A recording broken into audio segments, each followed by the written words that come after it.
This is the last moon for 2020. So we're going to get into this energy in this reading. Hello you guys, this is Ashley for FD 1111 Ministries, where we help people ascend and connect to their divine purpose using the tools of tarot, Bible, and alchemy. This full moon is happening in the sign of Cancer, and that is at 9 degrees of Cancer, which falls in the first decan. This first decan is ruled by Cancer triplicity, the Two of Cups. And this Two of Cups energy is that of partnerships coming together. It's a harmonious energy, but it also could be sexual energy, especially with the red lion up here represented in alchemy, the red lion, that is sexual energy. But this is also talking about a purification process that is happening. So I suggest that you check back about 6 months ago where the new moon happened in the sign of Cancer. Whatever you were focusing on, that could be a completion happening now. That red line also represents like a completion of a cycle that is happening or taking place right in the very moment.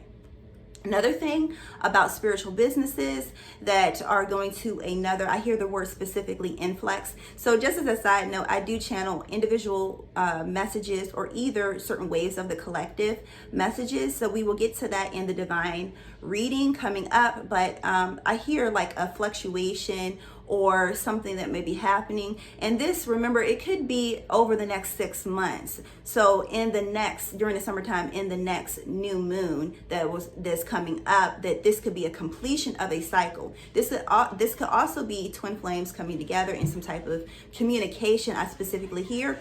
But another thing to remember, that with the sun being in Capricorn and also with the moon being in its home territory, that the moon, it represents the mother, it represents the divine feminine, and the sun represents the masculine, also represents the ego and the father. You may want to rethink a lot of your relationships, specifically maybe with parental figures. If you are a parent, how the way you are parenting, or even just your upbringing altogether. Like, what are the things that you have to settle in your childhood that may be affecting your current relationships? And I even hear financial situations. It could have been some type of spending that was out of whack or out of balance, maybe an abundance issue. So if you see the two cards right here, and these two cups right here, those two cups represents emotions, and it represents the even exchange of emotions. So when you pay for something, or when you receive your paycheck or some type of monetary gain or interaction, this is an energy exchange. So with this energy exchange, it's talking about, how do you receive and give money? Are you really tight with money? Are you fearful with money? Or are you free giving? You give too much? Or are you evenly exchanging your energy, your time for money, aka your time for energy? This could also mean how the way you give and take in relationships. So let's dive into the divine reading. Okay, so here we go with the divine reading. All right, so let me see where the spirit would like for me to start exactly. I pretty much went into the representation of the Two of Cups. And I feel like, with the spontaneous changes in things, in circumstances, in finances, but I more so feel like it's in the intuitive space, like one that has been led by the intuition, like, oh, I know this love was meant for me. Oh, I know that this financial circumstance was meant for me, such as like abundance, like a someone that is the first generation six-figure or the first generation millionaire. Like, oh, I always knew since I was younger, or I always knew at some point in my life that this would happen. But it's more so happening in the intuitive space, like all the mental blockages and the emotional blockages that was holding one back, that is being removed. Almost spontaneous. So I see someone like sort of kind of like on an operating table, and the doctors and the nurses are coming in to tend to the person because they're about to do surgery and surgically remove this tumor. And that tumor so happened to be a play on words with cancer. Ha ha ha. But I mean, not laughing at cancer, but like just a play on words. But with this hypothetical tumor, this was eating away at a person's insides. And this is talking about like someone that knew something was happening, would happen in their life, like something really, really great in their life.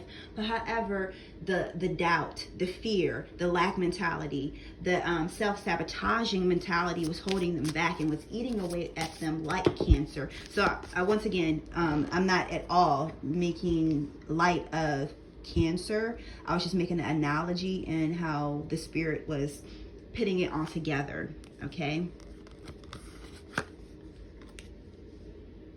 Okay, so I'm just going to take only these cards from here. So someone could be having some type of communication with a Scorpio. This could be rebirth, but it feels very heavily influenced by a scorpionic energy. Okay, so we have here the judgment, and it could be a judgment call, like on a Scorpio, or Scorpio making a judgment call, but it more so feels like it's coming into a Scorpio. This could be someone with a placement, a strong placement in the sign of Scorpio, or either in the eighth house. But once again, we have an 8 and an 8 right here. And what else is going on? Okay, and then we have another 8. So 888, maybe you want to make reference to what happened during the Lion's Gate. Maybe it's something that's coming through there. But we have an 8, an 8, and an 8. Okay, that could be a lucky number for somebody. That could be a complete mental makeover. Almost like someone that is knocking down an old building, a dilapidated building that they were holding on to because it was part of the family. And that was a family heirloom. And with that family heirloom, this is an analogy of the mental space of one that is handing down self-sabotaging behaviors and thought patterns. And that was handed down throughout the generations. And that old dilapidated building is now going in. Now they're going in with a demolition party or something. So that demolition party, the same analogy with the doctors and the nurses attending to this person with hypothetical tumors, that they're their guides, their ancestors that have been leading and guiding them. And now it's that time to remove this tumor, or to knock down this hypothetical historical building. So people were probably holding on to it because, like, well, my parents did it this way. My aunt did it this way. All my friends did it that way. It's like that's what's going on. And that's confirmed here with the 10 of Swords, which represents letting go. Yeah. Okay. So someone could have been working on something very, very hard, maybe with either a relationship or either with a financial situation, possibly even a spiritual business or something, or a small business. And they were working hard on it and they weren't seeing the fruits of their labor. But however, with that, it's coming in, that darkness. So I'm stalling because I'm about to lead into this message about the darkest before the dawn. And it's darkest before the dawn. Now, the dawn means that it's hope coming in. It's a rescue that's coming in. It means that the day has broke through. The light has broke through. So the darkness is not nothing bad. It is, here we go, is the subconscious space. It is what is done in the dark will come to light. What does that mean? It doesn't mean like someone sneaking around, although that could have been a situation with somebody. Or either somebody holding on to secrets or telling lies of some sort with this type of energy. It could have been, but this is more on the collective scale. This is more speaking about what's done in the subconscious mind will carry out into the light where everybody can see it, to make some type of judgment call on it. Okay. And so some people are held back by other people's judgment, what they may say about their actions. And so I point to the Scorpio card, although it deals with the subconscious, but what happens in the subconscious, you will play it out in your life. Okay. So this is from my deck. If you are interested in it, it is listed, the link is listed down for the 2021 spring pre-order. Okay, here we go. 707, divine forgiveness. And look at that with the judgment card. Why would one feel the need to forgive or to accept someone's forgiveness if it wasn't based on judgment? What someone may have thought that they seen or experienced that they made a judgment call about.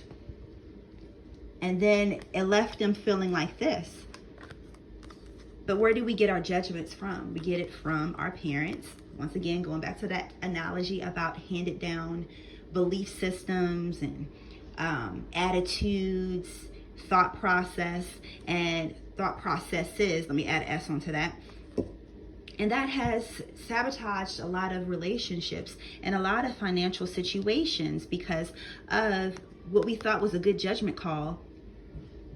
We sabotaged ourselves. What we thought was a good way of how to I specifically hear play by the book, or play. I heard playbook, like someone in sports or something. Maybe someone was following the footsteps of what somebody wanted them to do in regards to a playbook. It's something about a playbook. So it could have been sports. That's the only thing I really know that has a playbook. Let me know if it's something else that has a playbook besides like game boards or something, but or gaming consoles or whatever. But this is somebody that, hold on, it's something else that's coming through, and this is possibly dealing with someone specifically. And okay, yeah, so it's someone. Okay, I feel a Cancer, I feel a Scorpio, I feel a Leo, and I hear heritage. Okay, let me pull another card.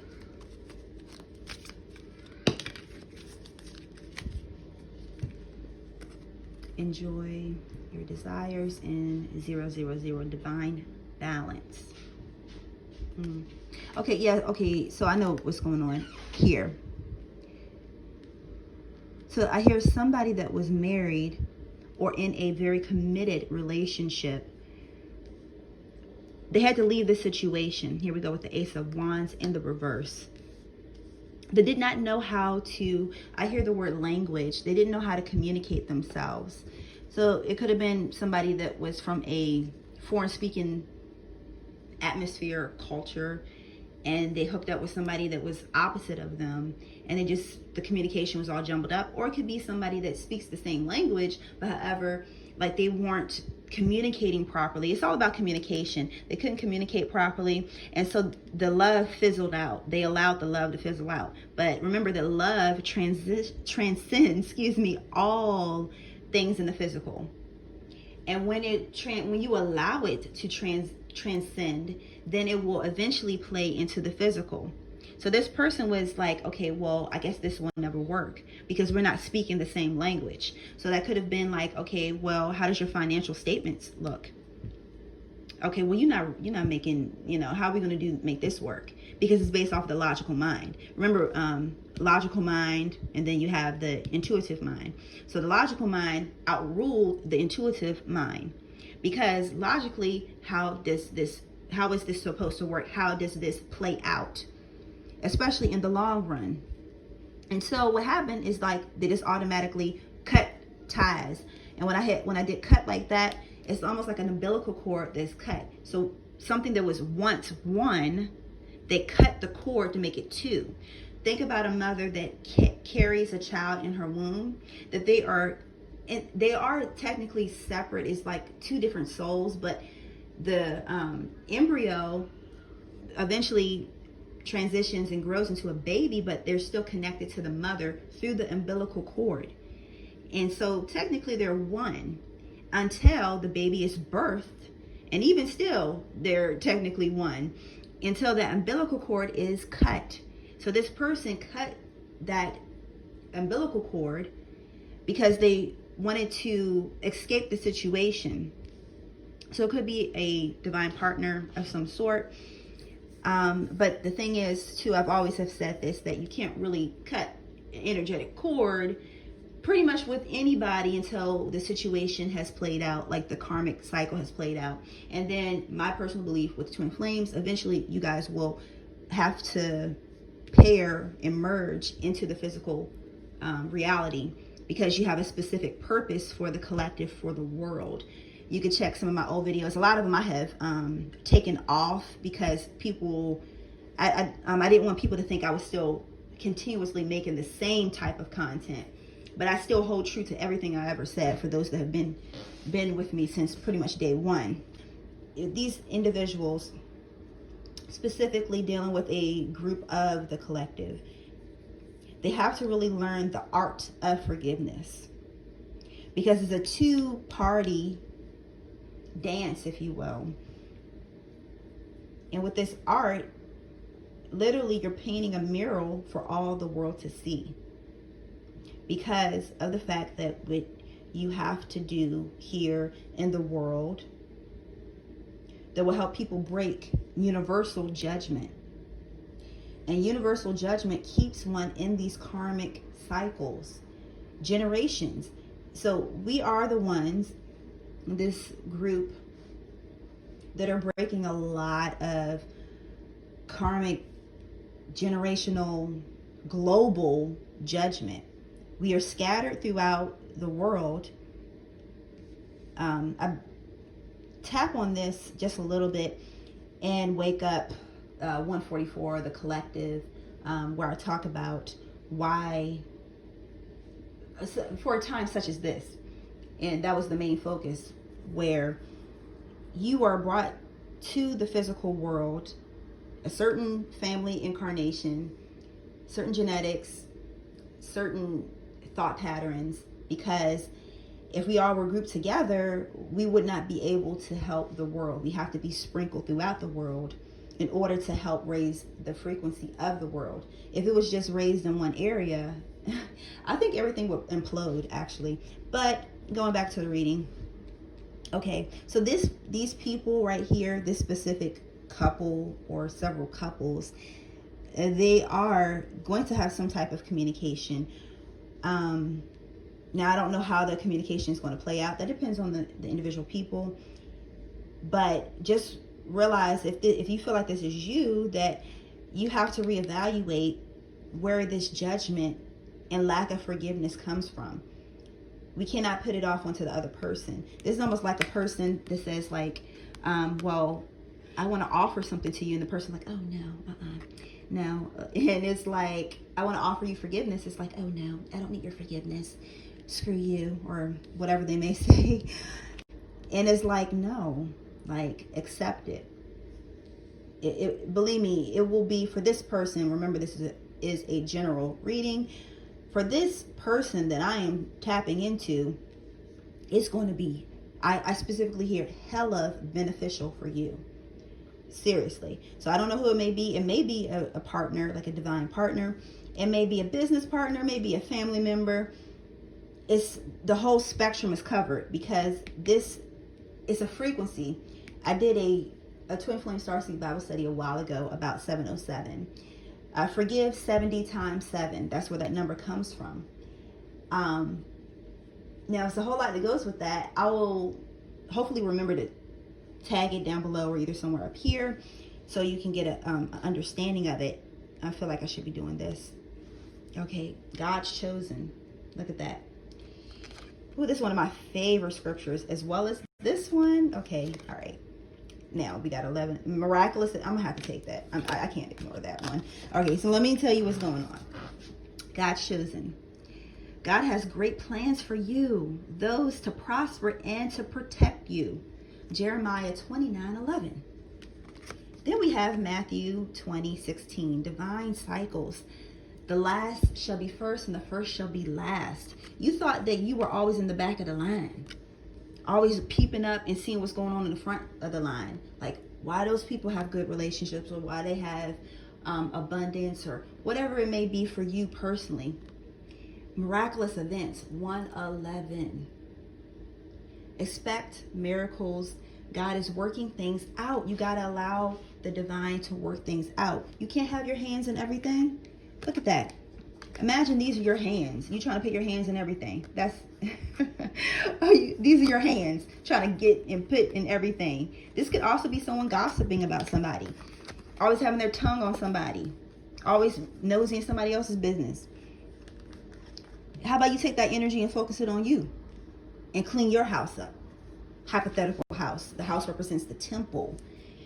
And then furthermore, it represents the mental temple. Your skull is a temple that houses the brain. And the brain houses the consciousness of the mind. Okay?